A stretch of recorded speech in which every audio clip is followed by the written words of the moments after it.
આજરોજ આમ આદમી પાર્ટી વડોદરા શહેર દ્વારા માન્ય મ્યુનિસિપલ કમિશનરશ્રીને આવેદનપત્ર આપવામાં આવે છે અને અમારા આવેદનનો મુખ્ય હેતુ એટલો જ છે કે જે રીતે અત્યારે ભારતીય જનતા પાર્ટીના ઈશારાના લીધે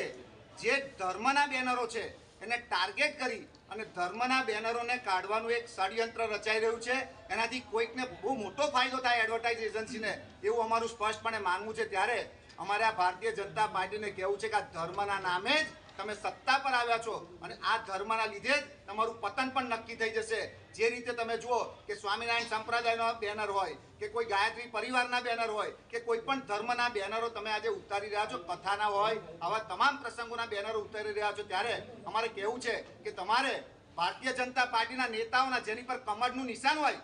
એ બેનર તમારાથી ઉતારવાની આ અધિકારીઓમાં તાકાત નથી અને ધર્મના બેનરો ઉતારવાની જ્યારે તાકાત આવી છે ત્યારે અમારે અમને ચેતવવા માટે આવ્યા છે કે જો આમ કરવા મને હજુ પણ કહીએ છીએ કે ચેતી જજો, નહીં તો આગામી દિવસોની અંદર સંતો, મહંતો અને તમામ લોકો અહીંયા આવી અને ધરણા પ્રદર્શન કરશે। અમે માનીએ છીએ કે સુપ્રીમ કોર્ટનો આદેશ હોય કે કદાચ સુપ્રીમ કોર્ટનો નિર્દેશન હોય, હાઈકોર્ટનો આદેશ હોય કે ભાઈ 4 રસ્તા છે, ઐતિહાસિક ઇમારતો છે કે નડતરરૂપ છે, એવા બેનર ના લાગવા જોઈએ। અમે એનું સન્માન કરીએ છીએ, પણ તમે કથા મંડપ પર જઈ અને બેનર લઈને આવો છો ત્યારે અમને દુઃખ સાથે કહેવું પડે છે કે વહેલામાં વહેલી તકે આ બેનરોને પાછા લગાવવા જોઈએ।